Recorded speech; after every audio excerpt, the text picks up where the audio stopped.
here at church is going really well.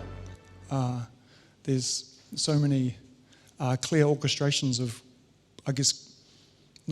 of God doing incredible things in this place at the moment. And one of the really awesome and exciting things we have happening is we are going to be launching a campus in Auckland on the 29th of March. And it's not without its challenges and its stresses and strains. But in Joel and Katie, we have leaders with incredible vision, and they genuinely just have a heart for seeing people who are perhaps lost or in darkness or who need to find hope and find truth, getting connected with the local church. And so that's why we're going to Auckland. We're not going to Auckland to try and grab people from other churches, but to genuinely reach people and see them brought into life and light. And so Joel and Katie, they're actually in Auckland this weekend connecting with team and people that are getting involved in that location. And that is why they're there, and that is why part of the reason you have me up here speaking this morning. And I truly consider it an absolute honour and a privilege to be able to speak to you this morning, to share some musings, share some thoughts from Scripture, from the Word, but also just to share, what's been happening in my own heart. For as long as I can remember, I have been living life really fast. If I was a child now, they would have diagnosed me as ADHD and given me Ritalin for sure. I just remember just constantly moving at speed and doing everything with speed, and nothing has changed much in my adult life. I still find myself in a continual sense of hurry, and I walk fast and I often talk fast, and I do things with speed. I have a rhythm of speed in my life. I went to University of Otago in Dunedin, and one of the great things about doing university in Dunedin was that I was so far away from my parents, they didn't know what I was up to. But also, it was a bit of a curse as well, because it was so far away from home, because I was brought up in Te Puke. And anyone from Te Puke? Yeah, more than I had thought. Come on, Te Puke. And so one year heading back to university, a friend and I decided that we were going to drive in record time from Te Puke to Dunedin without stopping, basically, other than for fuel and the odd walk around the car. And so we took off at a great speed. We had to go via Wanganui, pick up a friend there, and then we keep driving. And we crossed the ferry, and the trip had been going really well. We'd been having lots of laughs and going, man, we're on record time, going so fast and breaking the speed limit and that sort of thing. And it got to about 1 a.m. in the morning, and we were starting to, the long journey blues were starting to hit, because we'd been going for about 14 hours non-stop. And then my friend said to me, Hayden, it's pretty dangerous. There was sort of the nods. And so we said, let's just find a place to park. And so we parked the car in a car park, and we're just 20-minute nap, just a little nap, just a little bit of shut-eye, and then we'll keep going. Next thing we knew, we woke up in bright daylight in a cemetery. Absolutely no idea where we had parked. And it's interesting because I tell that story because what I've realized about my life is that so much of the hurry and so much of the speed at which I'm doing life is actually causing a damage and bringing, maybe it's a harsh term, but a death to my soul, a death to the inner workings of who I am. Believe it or not, you are not just what you see on the outside. There's an outward part of our lives, but there's also an inward part of our lives, and we call that the soul. And it's basically like our will and our emotions and our mind and our thinking. And what I've realized about my life is that I've just been living it in such a speed that it's been causing a damage to my soul. Just at the start of the year, I decided I was going to do the 30-day shred, where I was going to read the Bible in 30 days. It's quite difficult because there's a lot to read. And so I sped the guy's voice up to double. And it still wasn't fast enough. And it began to stress me out. And I'd be like, Kirsten! We travelled around the South Island for 3 weeks, and so I'd have it playing on double speed over the speakers so the children were listening too, and I'm like, why did God smite those? Anyway, so I had it on double speed, and then I realised, man, actually, it's stressing me out, actually, just getting through the Bible thing, and so I stopped doing that, and I I've just realized that and been made aware that I'm just so often trying to do things too fast. We went to a camping ground, and the lady behind the counter, I asked her this question. I said, hey, so what do you do in the area? Like, what's there to do? And her answer just took so long. I realized I'd be so much better to like put it on Google, right? Like instantaneous, blah, blah, blah. You know? One time we were driving from Hamner to Picton, and my wife said to me, hey, we look dangerously low on fuel. And I said, honey, I've just got to get some time between us and our prior destination. We're in a hurry. We've got to get to the ferry. And we ran out of petrol. What we realized is that the previous service station that we went past about 30 kilometres ago, it was still going to be another 50 kilometres to the next one. And so we lived for 20 kilometres just on the sniff of an oily rag where the car was like through a gorge. And then miraculously we pulled over to where there was space. But I find it interesting because life in a hurry, life in warp speed, being sped up, often leaves our souls like living on fumes.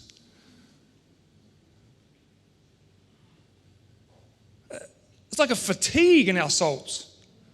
There's like a worn out in our souls. And whether you have a faith in Jesus or not, the reality is that the world is telling us right now, it has a rhythm in life that tells you to do more, achieve more, get more done, and then you will experience more satisfaction. That once you become more, once you achieve more, then you will find peace, or you will find the thing that you're looking for. There's two modes of thought. Romans 12:2, it says, do not be conformed to the pattern of this world, but be transformed by the renewing of your mind. There's only two ways of thinking. And at the moment, the world is selling us a great lie that the more you do, the faster you go, the more you achieve, the better. And it's an absolute lie. And it's a great lie because Jesus said these incredible words in Matthew 11, verse 28. He says these incredible words.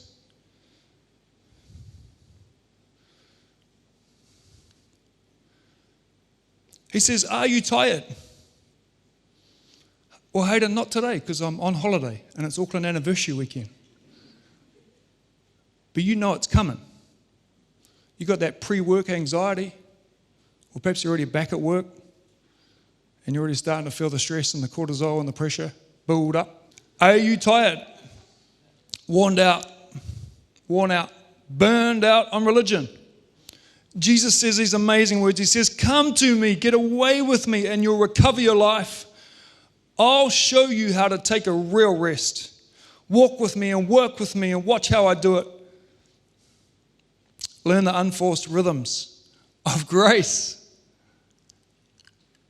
I won't lay anything heavy or ill-fitting on you. Keep company with me and you'll learn to live freely and lightly. Incredible words. The NIV version, it's worth reading as well. It says, come to me, all you who are weary and burdened, and I will give you rest. Take my yoke upon you and learn from me, for I am gentle and humble in heart, and you will find rest for your souls. For my yoke is easy and my burden is light.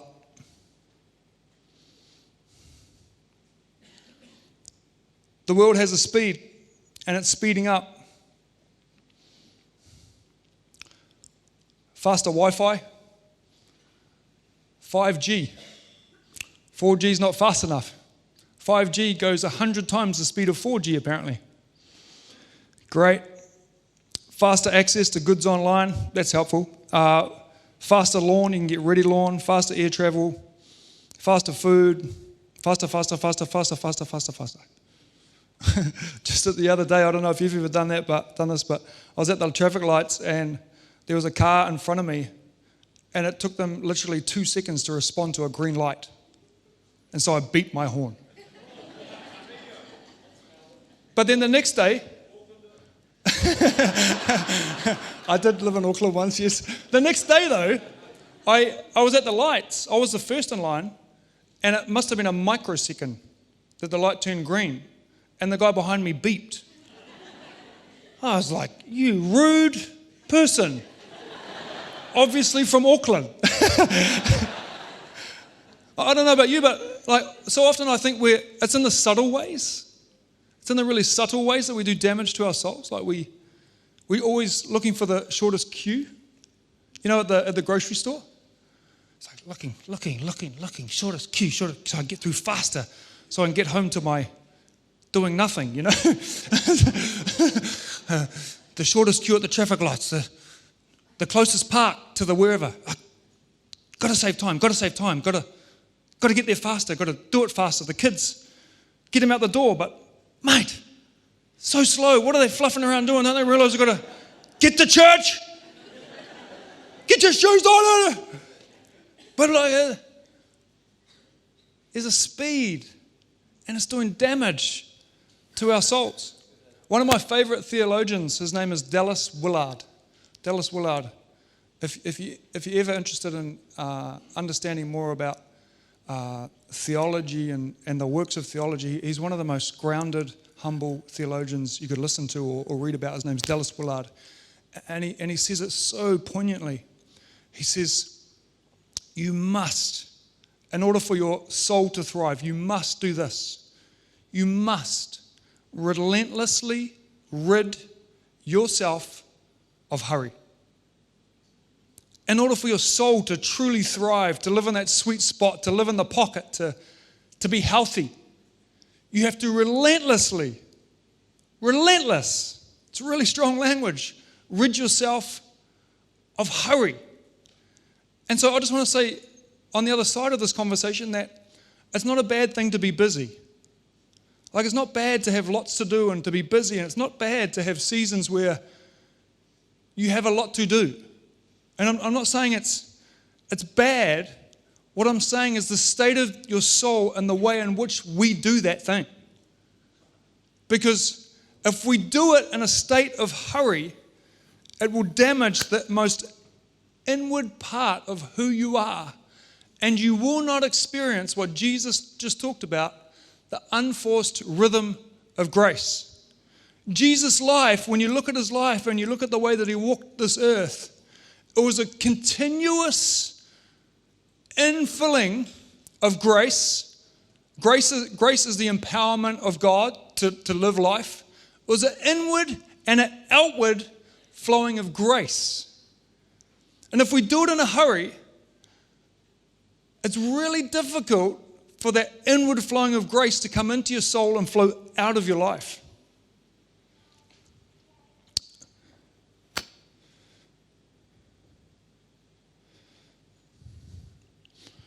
Soul fatigue.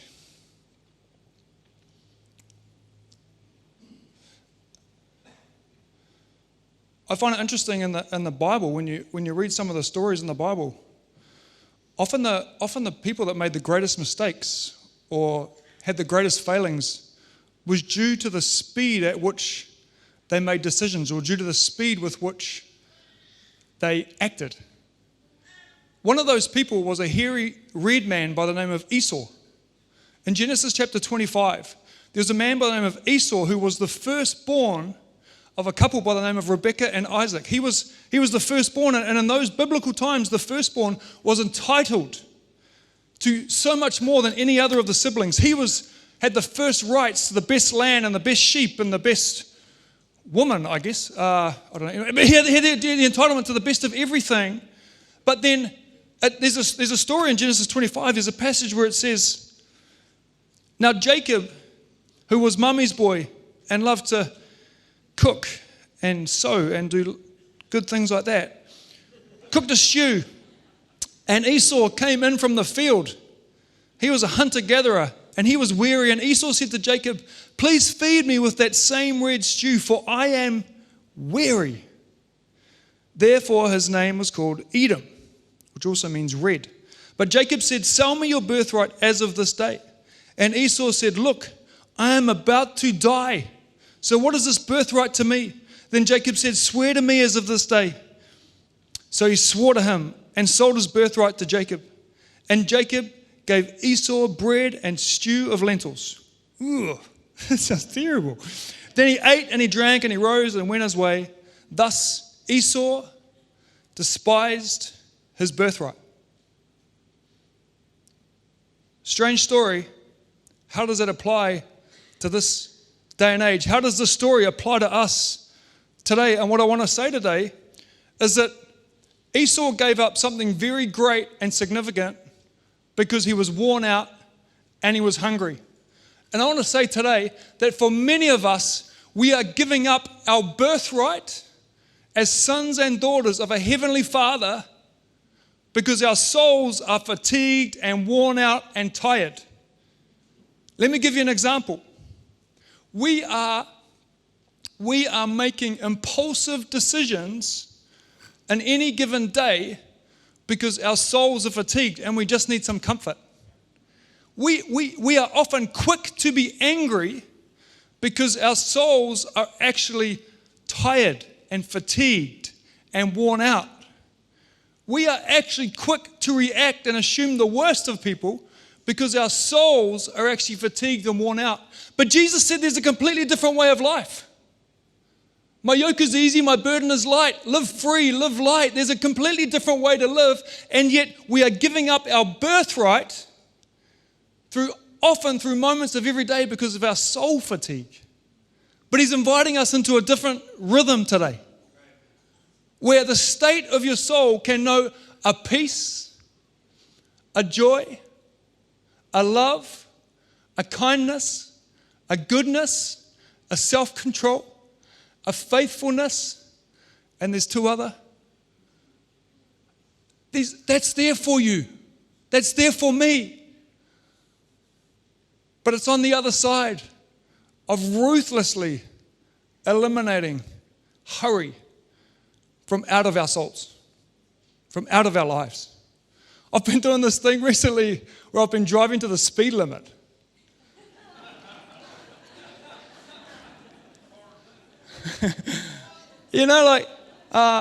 What I've noticed is that most people drive at like 52, 53, 54 if it's a 50k zone, or if it's a 100k zone, 103, 104, 105. Put your hand up if you're guilty.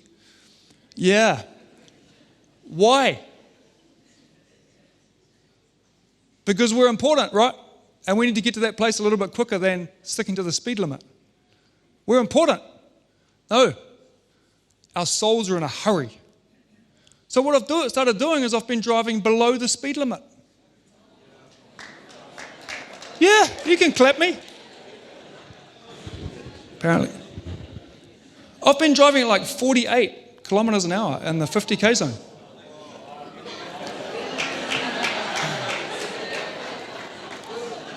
I don't know. Moment of puffing up. It's crazy though, because I've been driving at this much to the law, the speed limit, and people are backing up behind me. Like within seconds, there'll be like 10 cars behind me, especially in the Mount. And some of you, I've seen you behind me, trying to like get me to move faster. And so I've been having to pull over and let you all through.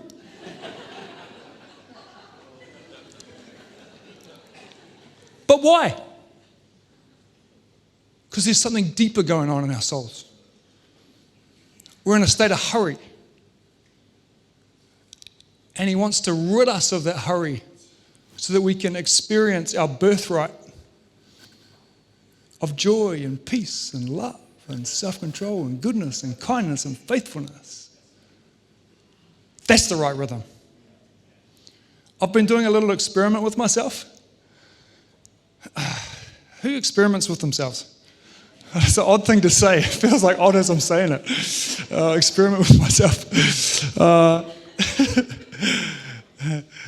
It's interesting. So I'll just have an honest moment, a vulnerable moment.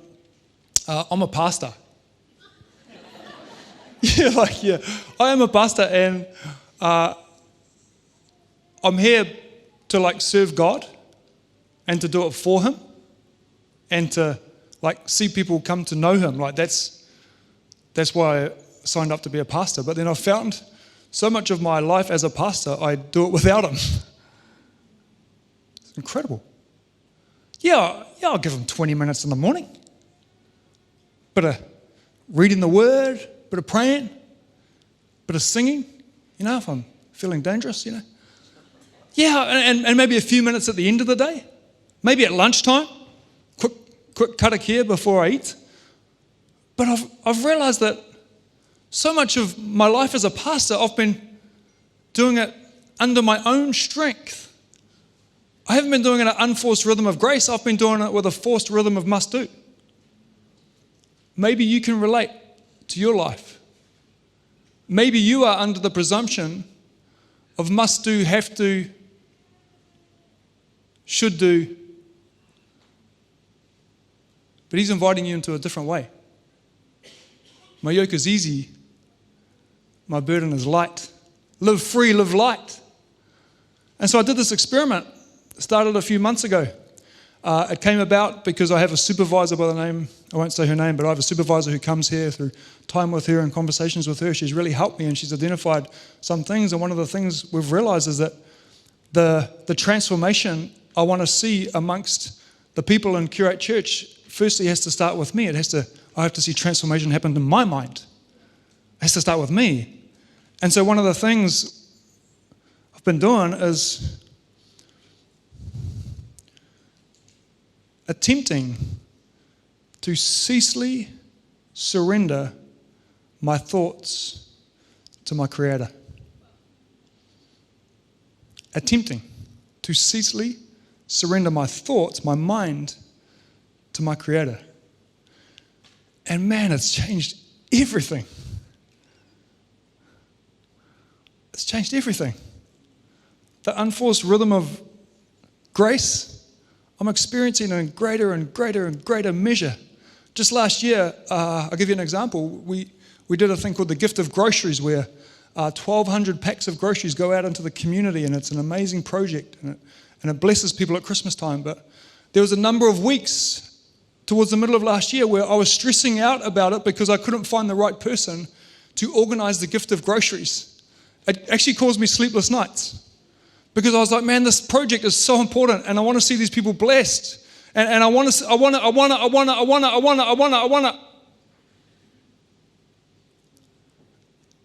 The unforced rhythm of grace doesn't look like that. And so I stopped.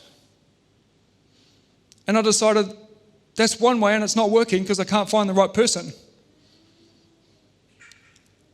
And I felt like Jesus said, come away with me.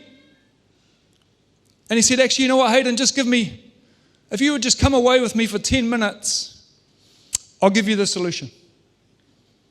I was like, is that actually you or is that just my idea? You know, that conversation, is that you?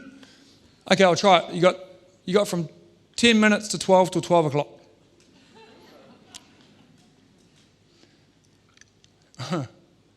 At 10 minutes to 12, I stopped my work, my emails, and I just said, God, you care more about this church, gift of groceries than I do. I surrender. And he said, go to S in your phone. I went to S, and at the S was a woman by the name of Stacey Smith. And then he said, she would be perfect, don't you think? I said, that's quite clever. Instantly I knew that gift of groceries was going to be an amazing project and I'd found the best person possible. And let me tell you, it was. Within 10 minutes, I had the right person. Not through me trying to force and work and struggle and get it out, but just going to the Creator of the universe, the author of my soul, and asking him for guidance. Proverbs 3:5, trust in the Lord with all your heart. Trust him with all your heart. Lean not on your own understanding. Commit your plans to him and he will show you the right path. It's a profound piece of scripture. But it's more than that, it's a way to live. To trust him with our whole hearts and surrender everything and every opportunity we can in our day just to go, I acknowledge you. What do you want my plans to look like? I acknowledge you. And nothing will change immediately about your life in terms of the outward appearance, but everything will change internally. Come away with me. Experience the rhythms of unforced grace. And you'll experience a lightness and a freedom that you've never experienced before. And your life can truly be found in the rhythm of grace. There's one other thing I wanted to say this morning. It's quite pragmatic. The Ten Commandments. Does anyone here know the Ten Commandments? It's like some of us, it's awesome. I really encourage you to read the Ten Commandments. I read the Ten Commandments. During the holidays, I felt like God just say, hey, Hayden, just read and meditate, reflect on the Ten Commandments. And I read through them, and there were 3 things in my life that I felt like God highlighted that He wanted to speak to change. The 3rd commandment, does anyone know what that is? What is it, Frank? That's the 2nd one. But well done. That's the 1st one. Thank you. Keep the Sabbath. Apparently that's the 4th one. I'm happy to stand corrected. Thank you. That's the 4th one. That's high up there. Anyway, I just wanted to say to this that the Sabbath is there for a really good reason. How many of us would take one day a week where we would just be instead of do?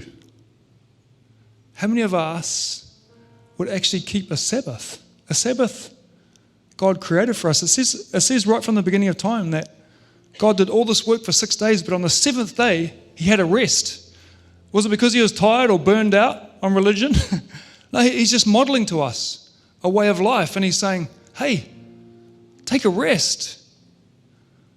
I've started doing that. On Friday, on my holiday, on my birthday, I had a Friday off, and I left my phone at home. And I just went with my family, and I focused on the achievement being and not achieving anything. And I had a sleep, and I played games with the kids, and I was present. And man, the next day I felt great. You should try it too. It's better than just a good idea. It's a really awesome rhythm for your life. What could that look like for you? I know for some of us here, you have to be on call or whatever. You got things you must do every day of the week. But if there is a way, give it a try. Just be. And the achievement is in not achieving anything. See how your soul thrives when you do it.